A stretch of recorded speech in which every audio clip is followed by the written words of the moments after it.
Magandang gabi po mga sangkay.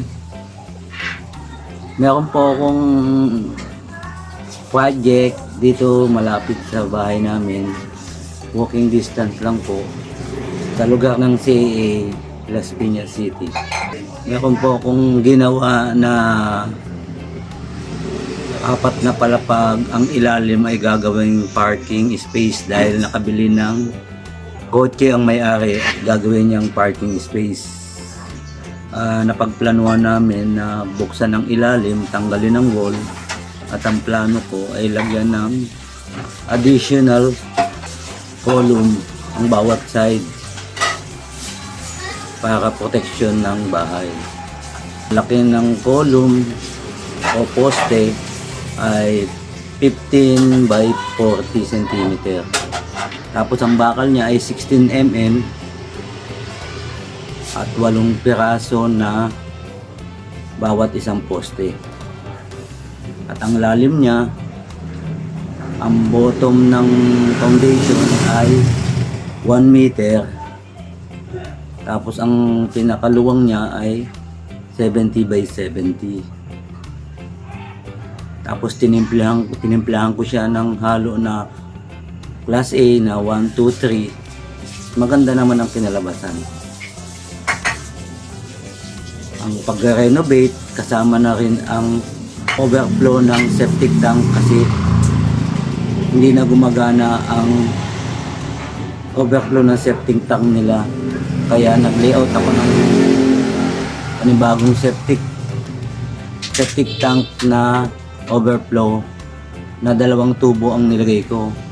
Isang PVC orange na D3 at saka isang D4 kasi wala ritong biglaang makuwang size ang laki ng pipe kasi biglaan ang paggawa, kaya ganun ang ginawa ko at kinumbert ko na yon direkta sa concrete pipe ng kalsada. Ayos naman at natapos naman yung gawa ng overflow. Naging maganda naman dahil na-testing namin. At bukod doon, binasag ko yung wall na partition para magkasya yung sasakyan dahil mahaba ang sasakyan. Ang sasakyan ay Toyota Corolla. Tapos ang roll-up na 2, kasi ang parking area na ito na gagawin ay dating tindahan ng matanda. Ngayon may 2 roll-up dito. Yung isang sukat ay 4 feet by 250, 2.5. Tapos yung isa tindahan ay 5 feet by 4 feet. Half lang siya. Ngayon, balak namin yung 2 roll-up ay ibebenta na lang kasi ayaw nang gamitin yung nagpagawa. Gusto niya bagong roll-up na. Nag-estimate ako doon sa roll-up na gagawin ko at ang sukat niya ay 3 meters by 2.5. Sa madaling salita ay na-assemble ko naman na wala naging problema at nabuo na at ito nga ay papakita ko sa inyo. Mga sanggay, samahan nyo ako hanggang sa huli ng aking pagbablog. Malaman nyo kung ano yung mga bagay na nalalaman ko at i-share ko sa inyo. Makita rin ng mga kaibigan ko, parientes ko, mga bayaw ko, mga ipag ko kung ano ang kinalabasan ng aking project. Maraming salamat po at samahan niyo ko sa aking pagbablog.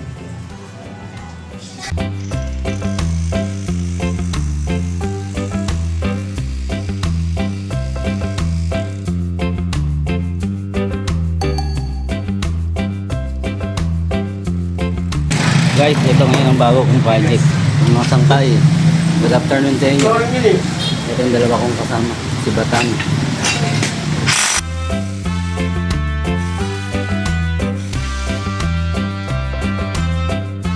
Ito ang ginagawa namin ay inlet and outlet. At 2 poste. Gagawin kasing parking ko. Okay.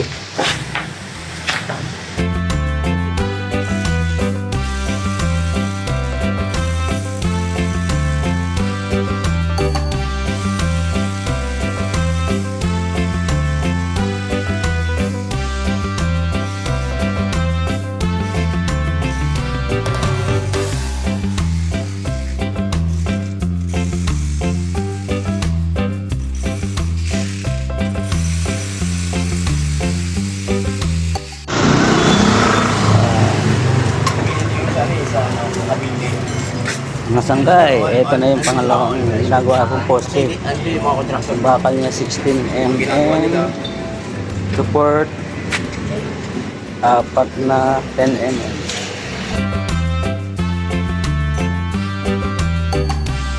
Ang laki ng poste, 15 cm by 4 cm.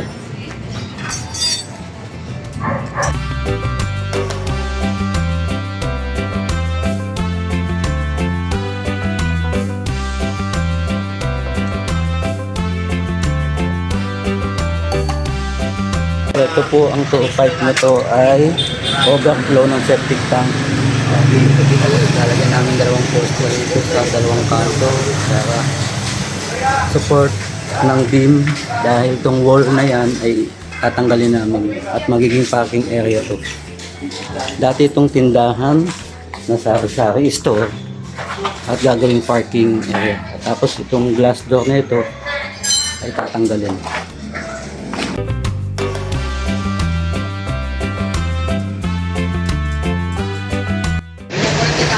Good afternoon, sir. Ito yung pakilya ng aming poste. Ang bakal niya 16 mm. Tapos ang bottom niya 70. Tapos ang pinakakontrado niya 70 by 70. 70 rin ang lalim. Tapos ayun ang dating overflow ng septic tank, baliktad ang PEB. Kaya ang tubig hindi lumalabas, umaapaw ang septic tank. Ang banyo mismo, umaapaw ang tubig. Guys, ito yung grills ng tindahan kasi ito dating tindahan to. Hindi pwedeng hindi tatanggalin kasi tatanggalin lahat, gigibayin to para maging parking area.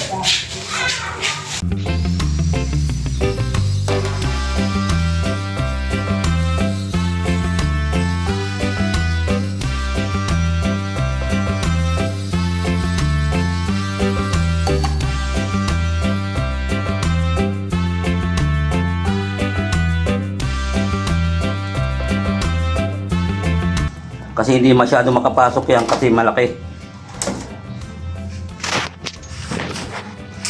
Paglilinisin. Oo. Kasi nga malaki yan kaya hindi makapasok eh.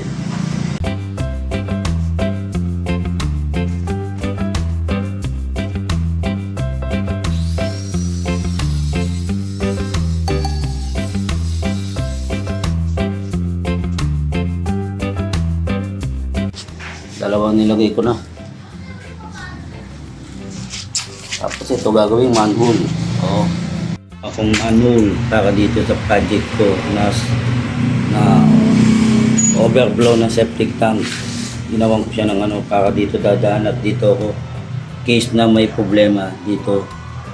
Pupundutin ang mga ito, ayan, papunta sa septic tank. Hanggang dito lang ang pipe. Yan, septic tank ito. Ito ang ginawa kong tinails ko itong flooring ng banyo para malinis tingnan. Kulay gray siya na 40 by 40. Mamaya ikakabit ko yung inodoro at yung floor drain at ayusin ko yung shower niya. Telephone shower ang ginamit nila. O sobrang dumi. Tapos lininisin ko itong lagayan ng tower holder. Tsaka yun ang design ng pit trap nila para sa lababo.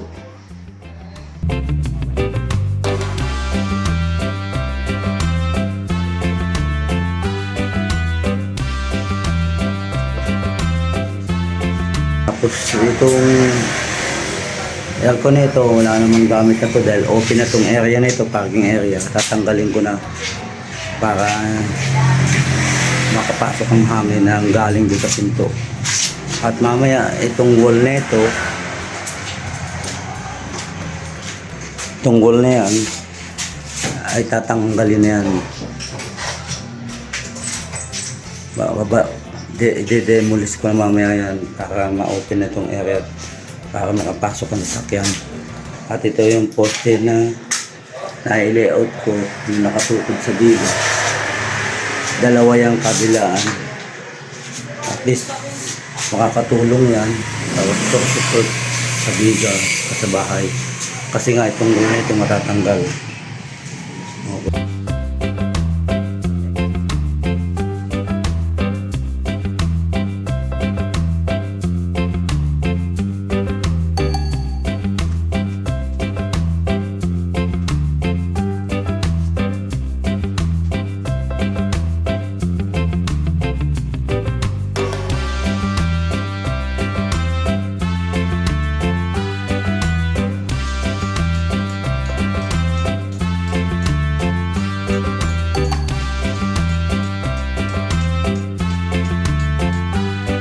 Abutin kami dito ng mga 2 oras pagkiba. Bagay, may isa lang naman po. Hello, good morning. Ito, natanggal na namin ng partition wall.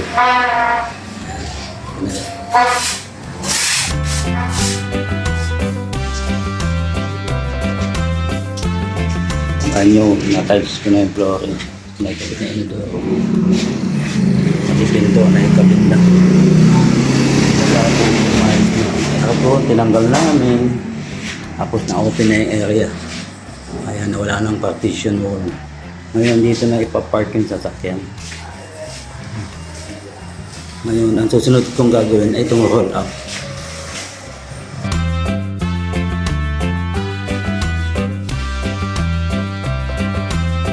Kaya nga dalawa na itinabit ko, support kan sa bahay kasi tinanggal namin ang wall. Okay. 2 hours later.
welding ko na ang bolt.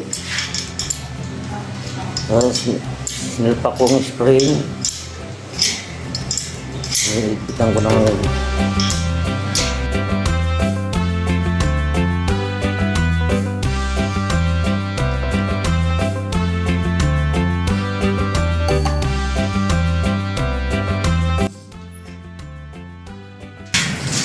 Natapos ko na rin ang pagkabit ng spring. Mga kasangkay. Ito na. Ito ang spring, bolt, center rotary.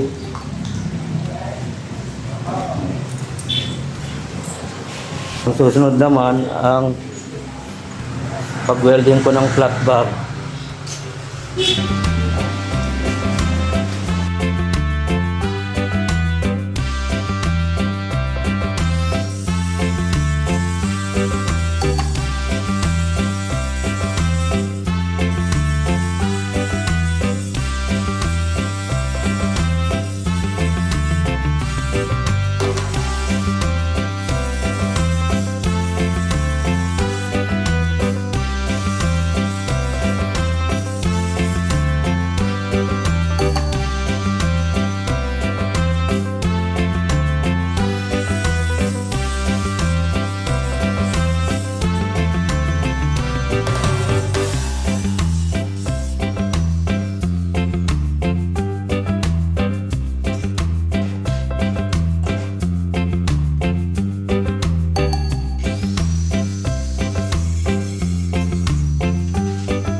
Thousand years. Good morning. Ito, magkakabit na ako ng all-up dahil natapos ko ng pagbaklas ng dalawang all-up. Ito yung unang all-up.